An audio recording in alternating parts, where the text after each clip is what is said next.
Good afternoon. இன்னைக்கு polity சீரீஸில் class 3 preamble of the Indian constitution அதை பற்றி டிஸ்கஸ் பண்ணலாம். Preamble of the Indian constitution எதை பேஸ் பண்ணி முதல்ல கான்ஸ்டியூஷனில் அடாப்ட் பண்ணாங்க அப்படின்னா 13th டிசம்பர் 1946 அப்போ ஜவஹர்லால் நேரு அப்ஜெக்டிவ் ரெசல்யூஷன் ஒன்று பாஸ் பண்ணியிருப்பார். அதில் இருந்த ஃபீச்சர்ஸை பேஸ் பண்ணி தான் நம்ம வந்து ப்ரியாம்பிள் க்ரியேட் பண்ணியிருப்போம். ஸோ இது எப்போ அக்செப்ட் பண்ணாங்கன்னா 22nd ஜனவரி 1947 அப்போ வந்து அக்செப்ட் பண்ணியிருப்பாங்க. அதுக்கப்புறம் அடாப்ட் பண்ணது சேம் டேட்டில் தான் 26 நவம்பர் 1949. கான்ஸ்டியூஷன் எப்போ அடாப்ட் பண்ணாங்களோ அதே டேட்டில் தான் இதை வந்து அடாப்ட் பண்ணியிருப்பாங்க. அதுக்கப்புறம் நமக்கு நார்மலாக தெரியும் எப்போ என்ட்ரு இன்டு ஃபோர்ஸ்னால் 26 ஜனவரி 1950 அப்போ. ஸோ இந்த கான்ஸ்டியூஷன் அசம்பிளியில் நிறைய டிபேட் வந்து பார்த்திங்கன்னா நடந்திருக்கும். என்னென்ன வேர்ட்ஸை வந்து நம்மளோட கோர் அப்ஜெக்டிவாக இன்க்ளூட் பண்ணலாம் அப்படிங்கிறது. ஏன்னா கான்ஸ்டியூஷனோட கோர் அப்ஜெக்டிவ் இல்லை வந்து பார்த்திங்கன்னா ஒரு அவுட்லைன் தான் வந்து பார்த்திங்கன்னா ப்ரியாம்பிள். ஸோ அதில் என்னென்ன ஃபீச்சர்ஸ் சேர்த்துணுங்கிறது ரொம்ப இம்பார்ட்டன்ட். ஏன் அப்படின்னா அதுதான் இந்தியன் கான்ஸ்டியூஷனை, அதாவது கண்ட்ரியை எப்படி ரூல் பண்ண போகிறோம் அப்படிங்கிறத ரிஃப்ளெக்ட் பண்ண போகுது. ப்ளஸ் பீப்புளுக்கு வந்து பார்த்திங்கன்னா என்னென்ன ரைட்ஸ் வந்து பார்த்திங்கன்னா இம்பார்ட்டண்ட்டாக கொடுக்க போகிறோம் அப்படிங்கிறதுக்கான ஒரு அவுட்லைன் தான் அது. ஸோ அதில் நிறைய வேர்ட்ஸ் இன்க்ளூட் பண்ணுறது இல்லை எது எது வேணும் வேணாம் அப்படிங்கிறதுல சில டிபேட்லாம் இருந்திருக்கும். ஃபார் எக்ஸாம்பிள் ஒரு வேர்டு காட் இல்லை காந்தி, இந்த வேர்ட்ஸ் வந்து இன்க்ளூட் பண்ணலாமா வேணாமா அப்படின்னு ஒரு டிபேட் நடந்தப்போ வந்து காந்தி அப்படிங்கிற நேமை வந்து இன்க்ளூட் பண்ண வேணாம் அப்படிங்கிறதுக்கு ஒரு சில பேர் வந்து பார்த்திங்கன்னா ரீசன் சொல்லியிருப்பாங்க. ஏன் அப்படின்னா நம்ம இந்தியன் கான்ஸ்டியூஷனில் இருக்கிற ஃபீச்சர்ஸ் எல்லாமே அமெரிக்காவோட கான்ஸ்டியூஷன் இருக்கு இல்லைங்களா, அந்த ஐடியல்ஸில் நிறைய எடுத்து உள்ளே வந்து இன்சர்ட் பண்ணியிருக்கோம். ஸோ அதனால் இது காந்தியின் ஐடியலில் ரிஃப்ளெக்ட் பண்ணலை, அதனால் அந்த நேம் வேணாம் அப்படின்னு சொல்லியிருப்பாங்க. ப்ளஸ் சில பேர் வந்து பார்த்திங்கன்னா union of India socialistic republic இந்த டேர்மில் இந்தியாவை வந்து சேஞ்ச் பண்ணணும், அந்த நேமை தான் இன்க்ளூட் பண்ணணும் அப்படின்னு சொல்லியிருப்பாங்க. பட் அது வந்து யூஎஸ்எஸ்ஆரை ரிஃப்ளெக்ட் பண்ணுது, அதனால் அதுவும் வேணாம் அப்படின்னு சொல்லி ஒரு சிலர் வந்து அப்போஸ் பண்ணியிருப்பாங்க. ஸோ இந்த மாதிரி கான்ஸ்டியூஷன் அசம்பிளியில் நிறைய டிபேட்டுக்கு அப்புறம் தான் வேர்ட்ஸ் எல்லாம் இன்க்ளூட் பண்ணியிருப்பாங்க. இப்போ ப்ரியாம்பிள் ஆஸ் ஆஃப் நவ் வந்து பார்த்திங்கன்னா ப்ரியாம்பிளில் நமக்கு தெரியும் என்னென்ன வேர்ட்ஸ் வந்து இருக்குது அப்படின்னு. Sovereign, socialist, secular, democratic, republic. So இந்த 5 வேர்டு இருக்கும். அதுக்கடுத்து ஜஸ்டிஸ், லிபர்ட்டி, ஈக்குவாலிட்டி, ஃப்ராட்டர்னிட்டி. இந்த 9 வேர்டை ரெண்டாக நம்ம செக்ரிகேட் பண்ணிக்கலாம். இந்த முதல்ல இருக்கிற 5 வேர்டு வந்து இந்தியா கண்ட்ரி வந்து எப்படி இருக்க போகுது, எந்த மாதிரியான கவர்மெண்ட் இது அப்படிங்கிறதுக்கான ஃபீச்சர்ஸ் தான் இந்த ஃபஸ்ட்டு 5. அதுக்கடுத்து டு செக்யூர் சிட்டிசன்ஸ்க்கு என்னென்ன கொடுக்க போகிறோம், முக்கியமாக வந்து பார்த்திங்கன்னா என்னென்ன இருக்கணும் கண்ட்ரியில், அவங்களோட இண்டிவிஜுவல் லிபர்ட்டி டிக்னிட்டியை ப்ரொடெக்ட் பண்ணுறதுக்கு என்னென்ன ஃபீச்சர்ஸ் வேணுமோ அது வந்து பார்த்திங்கன்னா ஒரு 4 ஃபீச்சர்ஸ் ஆட் பண்ணியிருப்பாங்க. ஸோ இதுதான் அந்த இந்தியன் கான்ஸ்டியூஷனோட இம்பார்ட்டன்ட் ஃபீச்சர்ஸ் எல்லாம் வந்து பார்த்திங்கன்னா ரிஃப்ளெக்ட் பண்ணோம். ஸோ அதனால தான் சில பொலிட்டிக்கல் சயின்டிஸ்ட்டு இல்லை பொலிட்டிக்கல் எக்ஸ்பர்ட்ஸ் எல்லாம் வந்து ப்ரியாம்பிள் வந்து ரொம்ப இம்பார்ட்டன்ட் அப்படின்னு சொல்லியிருப்பாங்க. இது ரிலேட்டடாக நிறைய கேசஸ் போயிருக்கும். ப்ரியாம்பிள் வந்து பார்ட் ஆஃப் தி கான்ஸ்டியூஷனா இல்லையா அப்படிங்கிறது அப்பப்போ வந்து பார்த்திங்கன்னா சுப்ரீம் கோர்ட் ஜட்ஜ்மெண்ட்ஸ் மூலம் வந்து பார்த்திங்கன்னா இல்லை மற்ற கோர்ட்ஸோட ஜட்ஜ்மெண்ட்ஸ் மூலம் எவால்வ் ஆகிருக்கும். ஓகேங்களா. சில பேர் வந்து இதை identity card of the constitution சொல்லியிருப்பாங்க. ஃபார் எக்ஸாம்பிள் என்ஏ பல்கிவாலா வந்து இது வந்து identity card of the constitution அப்படின்னு சொல்லியிருப்பாங்க. ஸோ இப்போ அந்த ப்ரியாம்பிளில் என்னென்ன வேர்ட்ஸ் இருக்குது அப்படிங்கிறத ப்ரீஃபாக நம்ம டிஸ்கஸ் பண்ணலாம். ஸோ இதில் இருக்க ஃபஸ்ட்டு வேர்டு என்ன அப்படின்னா சாவரின். நிறைய வேர்டு இருக்கும், இருந்தாலும் வந்து பார்த்திங்கன்னா இந்த வேர்டை ஏன் ரொம்ப இம்பார்ட்டண்ட்டாக அதை ஃபஸ்ட் எடுத்ததும் இன்க்ளூட் பண்ணாங்க அப்படின்னு பார்த்தா, இதுக்கு முன்னாடி வந்து இந்தியாவை யார் ரூல் பண்ணாங்க அப்படின்னு நமக்கு தெரியும், பிரிட்டிஷ் ரூல் பண்ணியிருப்பாங்க. ஸோ பிரிட்டிஷ் ரூல் பண்ணும் போது இங்கே இருந்த இந்தியன்ஸோட கண்டிஷன், அதாவது இந்தியாவோட செட்டப் எப்படி இருந்தது அப்படின்னா அவங்கள டிபெண்ட் பண்ணி இருந்திருக்கும். எக்ஸ்டர்னலாக நம்மளை வந்து ஒரு ஃபோர்ஸ் வந்து ரூல் பண்ணுற மாதிரி தான் இருக்கும். ஓகேங்களா. ஸோ இங்கே நேட்டிவாக இருந்த பீப்புளுக்கும் ரூலர்ஸ்க்கும் ரூலராக இருந்திருக்கும் இல்லைங்களா, அவங்களுக்குமே எந்த பவர்ஸும் இருந்திருக்காது. ஸோ இந்த மாதிரி ஒரு டிபெண்ட் கண்ட்ரி இருக்கக்கூடாது. ப்ளஸ் காமன்வெல்த் நேஷன் நம்ம கேள்விப்பட்டிருப்போம், அவங்களும் நம்மளை வந்து பார்த்திங்கன்னா எதுவும் வந்து பார்த்திங்கன்னா ஓவர் ஷேடோ பண்ணக்கூடாது அப்படிங்கிறதெல்லாம் முன்னிறுத்தி தான் ஃபஸ்ட்டு இந்த வேர்டை இன்க்ளூட் பண்ணியிருப்பாங்க, சாவர்னிட்டி. இதோட மீனிங் என்ன அப்படின்னா நெய்தர் டாமினன்ட் நார் depend to any one. So நாங்கள் எங்களோட முடிவுகள், அதாவது எக்ஸ்டர்னலாக இருக்கலாம் இல்லை இன்டர்னலாக கண்ட்ரிக்குள்ளே இருக்கிற உள் விவகாரங்களாக இருந்தாலும் சரி, வெளி விவகாரங்களாக இருந்தாலும் சரி, எக்ஸ்டர்னல் இஷ்யூஸாக இருந்தாலும் சரி, நாங்களே டீல் பண்ணிக்கிறோம் அப்படிங்கிறதுனால தான் இந்த டேர்மை ஃபஸ்ட்டு இன்க்ளூட் பண்ணியிருப்பாங்க. ஓகேங்களா. ஃபார் எக்ஸாம்பிள் இந்தியா ஒரு டெரிட்டரியை மியூச்சுவலாக அனெக்ஸ் பண்ணுறாங்க, இல்லை வந்து பார்த்திங்கன்னா யாருக்காவது கொடுக்குறாங்க அப்படின்னா இது எக்ஸ்டர்னல் இஷ்யூஸில் வரும். ஸோ இந்த இஷ்யூ வந்து பார்த்திங்கன்னா அக்செப்டட் வேல, அதாவது ஒரு சில எக்ஸ்டர்னல் ஃபோர்ஸஸ் யூஸ் பண்ணி அனெக்ஸ் பண்ணும் போது அது இன்டர்நேஷ்னல் ரூல்ஸ் படி மியூச்சுவலி அக்செப்டட் ரூல்ஸாக இருக்கணும். ஓகேங்களா, அப்படி அந்த வேலை அனெக்ஸ் பண்ணிக்கலாம் அப்படிங்கிறது தான் அது. ஓகேங்களா, மற்றபடி நம்ம அன்னெசரியாக ஒரு டெரிட்டரி வந்து அனெக்ஸ் பண்ண முடியாது. ஓகேங்களா, அக்செப்டட் வேலை இல்லை மியூச்சுவல் வேலை வந்து பார்த்திங்கன்னா ஒரு டெரிட்டரி இல்லை இப்போ புதுசாக ஒரு டெரிட்டரியை கண்டுபிடிக்கிறாங்க அப்படின்னா அதெல்லாம் வந்து பார்த்திங்கன்னா பண்ணிக்க முடியும். ஸோ இதுதான் எக்ஸ்டர்னல் இண்டிபெண்டன்ஸ். இன்டர்னலான இப்போ நம்ம உள்ளே வந்து ஏதாவது ஒரு டெரிட்டரியை ரீஆர்கனைஸ் பண்ணுறோம், இல்லை வேறு ஏதாவது ஒரு முக்கியமான டெசிஷன் எடுக்கிறோம் அப்படின்னா அந்த இஷ்யூவையும் நாங்களே ஹேண்டில் பண்ணிக்கிறோம் அப்படிங்கிறதான் சாவர்னிட்டி. ஓகேங்களா, ஸோ நெக்ஸ்ட் வேர்டு போனால் நெக்ஸ்ட் வேர்டு வந்து சோசியலிஸ்டிக். சோசியலிஸ்டிக் அப்படின்னு நமக்கு தெரியும். நார்மலாக இது எக்கனாமியை பேஸ் பண்ணி இந்த வேர்டு வந்து இன்செர்ட் பண்ணியிருப்பாங்க. ஸோ என்ன கைண்ட் ஆஃப் எக்கனாமி வந்து இந்தியாவில் ரன் ஆக போகுது அப்படிங்கிறதான். நார்மலாக எந்த கண்ட்ரி எடுத்துக்கிட்டாலும் major form of economic policy எப்படி இருக்குன்னா, ஒன்று கேபிட்டலிசமாக இருக்கும், இல்லை சோசியலிசமாக இருக்கும். கேபிட்டலிசம்னா அந்த கண்ட்ரியோட எக்கனாமிக் டெசிஷன்ஸில் கவர்மெண்ட் வந்து அதிகமாக இன்டர்ஃபியர் ஆக மாட்டாங்க. ஓகேங்களா, ப்ரைவேட் ஸ்பியர் இருக்காங்க இல்லைங்களா, ப்ரைவேட் ஆக்டிவிட்டீஸ், அவங்களுக்கு ப்ரைவேட் செக்டர்ஸ்க்கு நிறைய வந்து பவர்ஸ் கொடுத்துருப்பாங்க. யாரெல்லாம் அவங்களால ஏர்ன் பண்ண முடியுதோ அந்த அளவுக்கு நம்ம ஏர்ன் பண்ணிக்கலாம், பெருசாக ரெஸ்ட்ரிக்ஷன்ஸ் இருக்காது. ஓகேங்களா, வெல்ஃபேர் பாலிசிஸ்லாம் ஓரளவுக்கு தான் இருக்கும். இப்படி இருக்கிறது தான் கேபிட்டலிசம். Example USA. இதே அதுக்கு ஆப்போசிட் வந்து பார்த்தா சோசியலிசம். எக்ஸாம்பிள் வந்து யூஎஸ்எஸ்ஆர். ஸோ அங்கே வந்து பார்த்திங்கன்னா எல்லாத்தையுமே கவர்மெண்ட் தான் வந்து பார்த்திங்கன்னா முடிவு பண்ணுவாங்க. ஸோ எவ்வளவு எந்த ஒரு பிஸ்னஸ் ஆரம்பிக்கிறது, யாருக்கு கொடுக்கறது, எவ்வளவு ப்ரொடியூஸ் பண்ணுறது, இந்த மாதிரி எந்த ஒரு டெசிஷன்ஸையும் கவர்மெண்ட்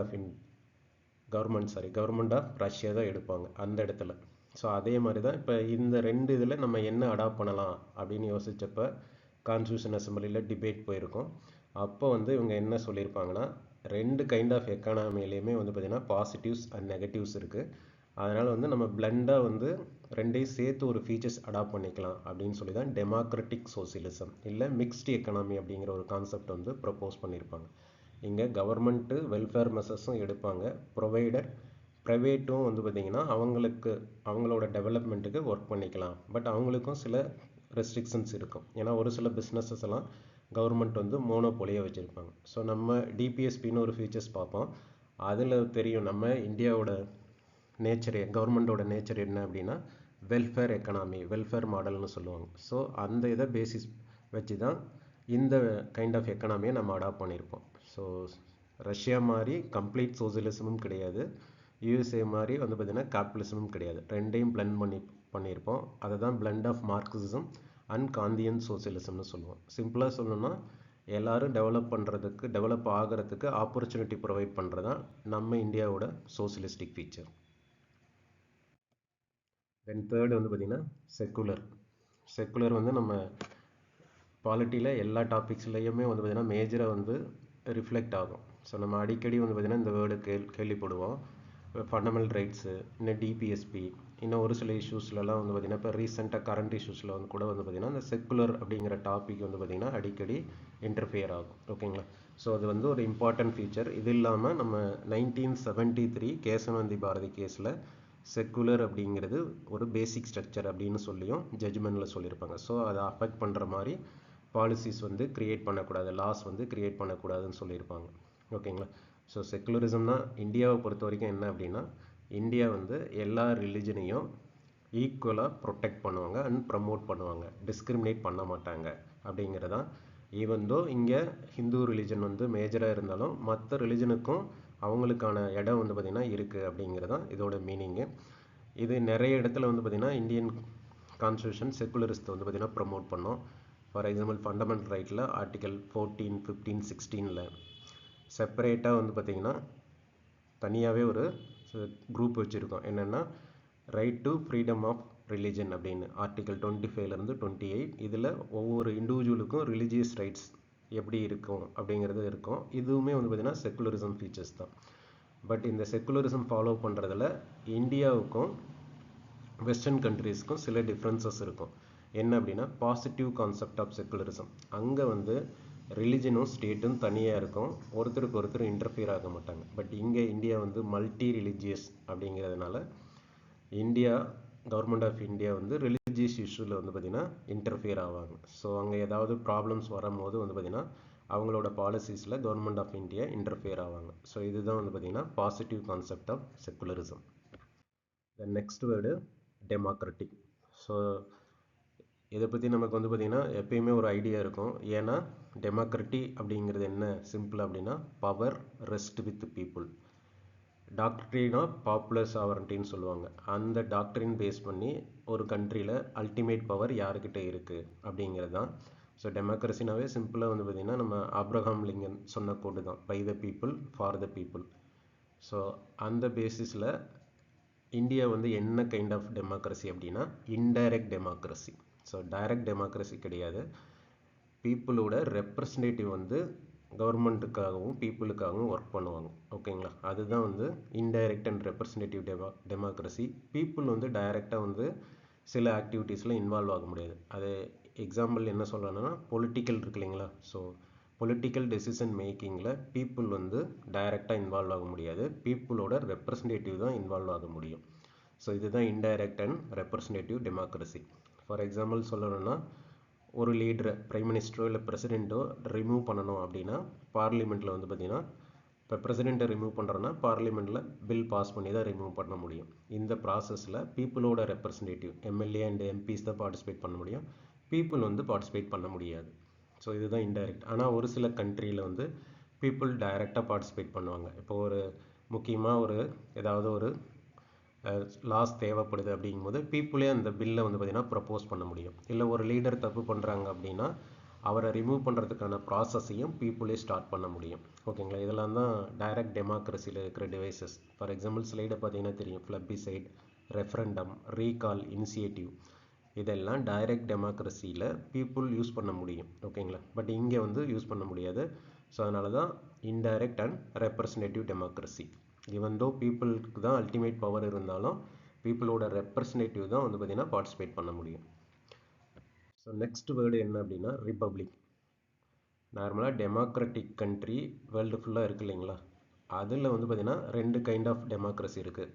எய்தர் அவங்க வந்து மொனார்க்கியாக இருக்கலாம், இல்லை வந்து ரிப்பப்ளிக்காக இருக்கலாம். ஸோ மொனார்க்கினா பொலிட்டிக்கல் ஹெட் வந்து ஹெரிடிட்ரியாக வர்றது, கண்டினியூஸாக வந்து பார்த்திங்கன்னா ஒரே கிளான்லேருந்து இல்லை ஒரே குரூப்லேருந்து வர்றது. ஓகேங்களா, அங்கே எலிஜிபிலிட்டி என்ன அப்படிங்கிற அந்த க்ரைட்டீரியெல்லாம் வந்து கிளியராக டிமார்க்கேட் பண்ணியிருக்க மாட்டாங்க. பட் இந்தியாவோட டெமோக்ராட்டி எப்படி அப்படின்னா ரிப்பப்ளிக்னு சொல்லுவாங்க. அதாவது யார் வேணாலும் இந்த ஆஃபீஸ்க்கு வந்து எலிஜிபிள், ப்ரொவைடட் அந்த குவாலிஃபிகேஷன் இருக்கணும். ஓகேங்களா, இப்போ ஒரு பிரசிடென்ட் எலெக்ஷன்லேயோ இல்லை பிரைம் மினிஸ்டர் எலெக்ஷன்லேயோ யார் வேணாலும் கண்டெஸ்ட் பண்ண முடியும். இங்கே வந்து பார்த்திங்கன்னா எந்த டிஸ்கிரிமினேஷனும் இல்லை, சோசியல் டிஸ்கிரிமினேஷனோ இல்லை ரிலீஜியஸ் டிஸ்கிரிமினேஷனோ இல்லை. ப்ரொவைடட் அதுக்குன்னு கான்ஸ்டியூஷனில் இல்லை ஆர்பிஐயில் என்ன குவாலிஃபிகேஷன் ஃபிக்ஸ் பண்ணி வச்சுருக்காங்களோ அந்த குவாலிஃபிகேஷன் இருந்தால் வந்து பார்த்திங்கன்னா அந்த ஆஃபீஸ்க்கு நம்ம வந்து கண்டெஸ்ட் பண்ண முடியும். அதுக்கப்புறம் ஜெயிச்சா அந்த ஆஃபீஸ்க்கு வந்து பார்த்திங்கன்னா போக முடியும். ஓகேங்களா, ஸோ இதுதான் ரிப்பப்ளிக். இந்த ரிப்பப்ளிக்கான எக்ஸாம்பிள்ஸ் வந்து நிறைய இடத்துல இருக்கும். ஆர்டிகல் 325, 326. ஸோ இது எல்லாமே ரிப்பப்ளிக் தான் வந்து பார்த்திங்கன்னா எம்ஃபசைஸ் பண்ணும். ஓகேங்களா, ஸோ இந்த 5 வேர்டு தான் கவர்மெண்ட் ஆஃப் இந்தியா எப்படி இருக்குது, எப்படி ரூல் பண்ணுறாங்க அப்படிங்கிறதுக்கான மேஜர் ஃபீச்சர்ஸ். இதுக்கடுத்து சிட்டிசன்ஸ்க்கு வந்து பார்த்திங்கன்னா ஒரு 4 முக்கியமான பிரின்சிபல் வந்து ப்ரொவைட் பண்ணியிருப்பாங்க ப்ரியாம்பிள்லே. அது என்னென்ன வேர்டு அப்படின்னு பார்க்கலாம். ஃபஸ்ட்டு வேர்டு வந்து ஜஸ்டிஸ். ஸோ இந்த ஜஸ்டிஸை அவங்க 3ஆக கேட்டகரைஸ் பண்ணியிருப்பாங்க: social justice, economic justice, political justice. So அந்த டிஸ்கிரிமினேஷனை பேஸ் பண்ணி அவங்க அந்த ஜஸ்டிஸை கிளாஸிஃபை பண்ணியிருப்பாங்க. என்ன வேலை மேபி சிட்டிசன்ஸ் வந்து டிஸ்கிரிமினேட் ஆகலாம் அப்படிங்கிறத வச்சு தான். மேபி ஒரு பர்சனை வந்து சோசியல் டிஸ்கிரிமினேஷன் பண்ணலாம். ரிலிஜனை வச்சு ஒரு பர்சனுக்கு கிடைக்கிற ஒரு ஏதாவது ஒரு பப்ளிக் பிளேஸை இல்லை ஒரு பப்ளிக் வெல்ல வந்து அக்சஸ் பண்ணும் போது ரிலிஜனை வச்சு டிஸ்கிரிமினேட் பண்ணுறாங்க அப்படின்னா நம்ம வந்து ஃபண்டமெண்டல் ரிட் வழியாக நம்ம வந்து கேசஸ் ஃபைல் பண்ண முடியும். இல்லை நார்மலாகவே சில கேசஸ் ஃபைல் பண்ணுறதுக்கான இதுவும் இருக்குது. ஓகேங்களா, இல்லை வேறு ஏதாவது வச்சு இப்போ ரேஸை வச்சு கேஸ்ட்டை வச்சு டிஸ்கிரிமினேட் பண்ணாலும் போக முடியும். இதுதான் சோசியல் டிஸ்கிரிமினேஷன். அதை அப்படி டிஸ்கிரிமினேட் பண்ணும் போது ஜஸ்டிஸ் கிடைக்க வேண்டியது வந்து பார்த்திங்கன்னா கவர்மெண்ட் ஆஃப் இந்தியாவோட பேசிக் ரூல்லே இருக்கும். ஓகேங்களா, நம்ம ரிட்டு வழியாக த்ரூ கோர்ட் வழியாக நம்ம ஜஸ்டிஸை வந்து பார்த்திங்கன்னா நம்ம என்ஷோர் பண்ண முடியும். ஓகேங்களா, ஸோ இதுதான் social discrimination and social justice. இதுக்கடுத்து economic discrimination, maybe poor or ரிச்சை வச்சு டிஸ்கிரிமினேஷன் நடக்கலாம். அதுக்கடுத்து உங்களுக்கு கொடுத்துருக்கிற பொலிட்டிக்கல் ரைட்ஸை அக்சஸ் பண்ண விடாமல் யாராவது தடுக்கிறாங்க அப்படின்னா அதுக்கு நம்ம வந்து பார்த்திங்கன்னா கேசஸ் வந்து ஃபைல் பண்ண முடியும். ஸோ இந்த கைண்ட் ஆஃப் டிஸ்கிரிமினேஷனை பேஸ் பண்ணி தான் அவங்க social justice, economic justice and political ஜஸ்டிஸ்னு வந்து பார்த்திங்கன்னா பிரித்து வச்சுருப்பாங்க. ஸோ அதனால தான் கார்டியன் ஆஃப் ரைட்ஸ் அப்படின்னு யாரை சொல்லுவோம்னா சுப்ரீம் கோர்ட் ஆர் ஹை கோர்ட்டை சொல்லுவோம், ஜுடிஷியல் சிஸ்டத்தை. ஸோ இதுக்கு அடுத்த வேர்டு வந்து பார்த்திங்கன்னா லிபர்ட்டி. ஸோ லிபர்ட்டி அப்படிங்கிறது நம்ம ஃபண்டமெண்டல் ரைட்ஸில் பேசிக்காக பார்ப்போம். ஃப்ரீடம், என்னென்ன ஃப்ரீடம் கொடுத்துருக்காங்க அப்படிங்கிறது ஆர்டிகல் 19 22 அதில் ஒரு பார்ட்டு தான் லிபர்ட்டி.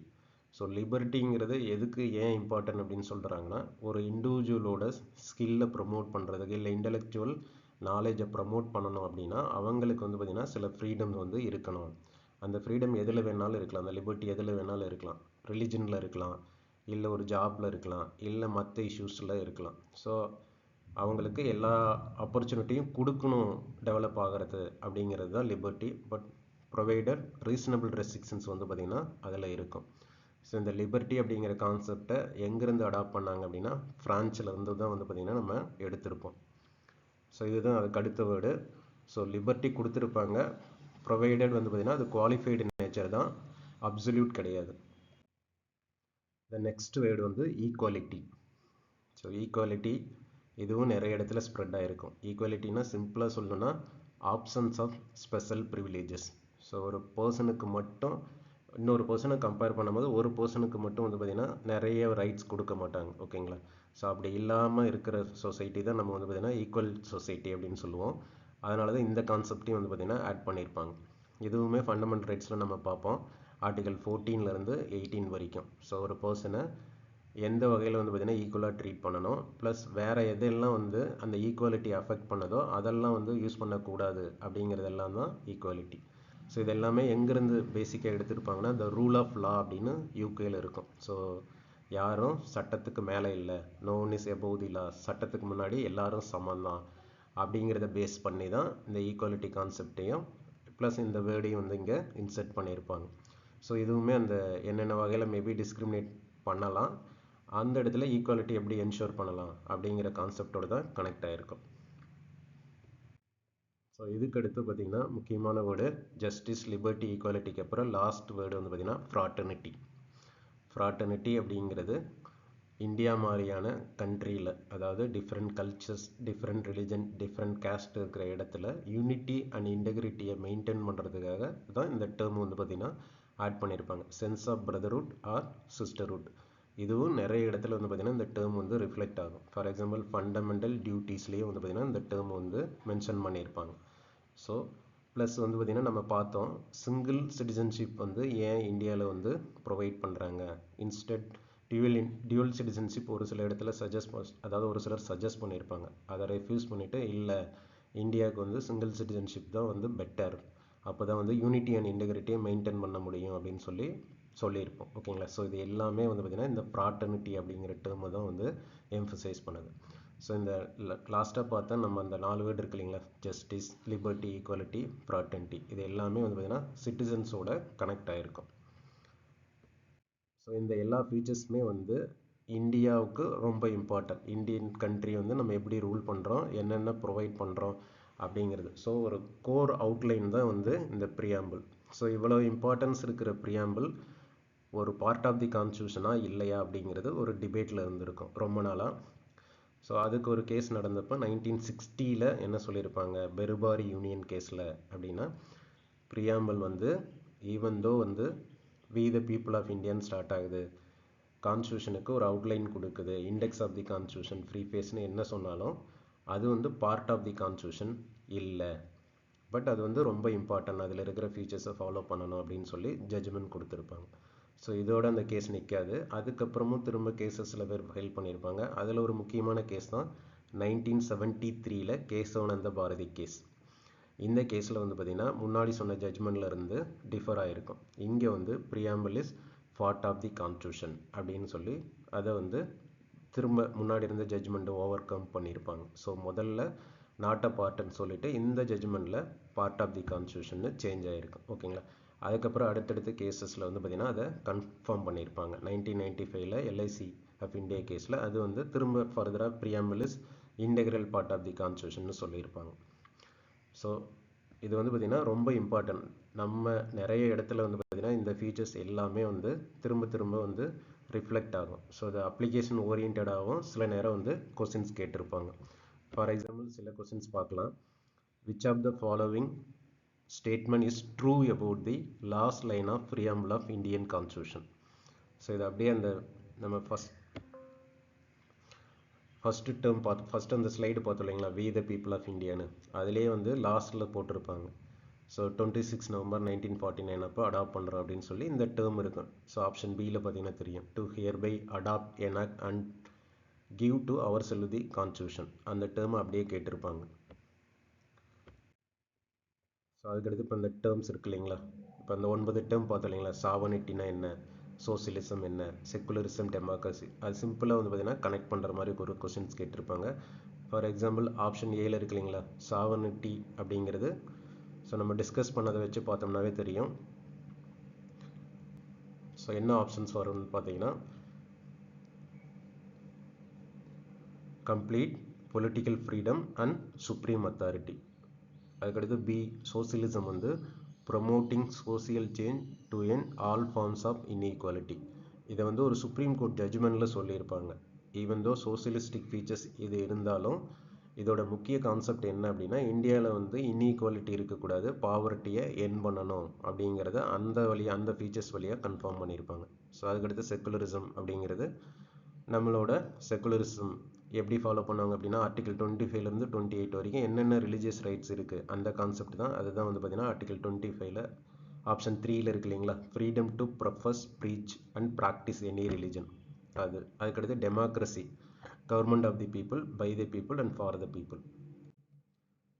ஸோ இதுவும் ஒரு சிம்பிள் கொஸ்டின்ஸ் தான். The preamble was amended in 1976 to include the terms.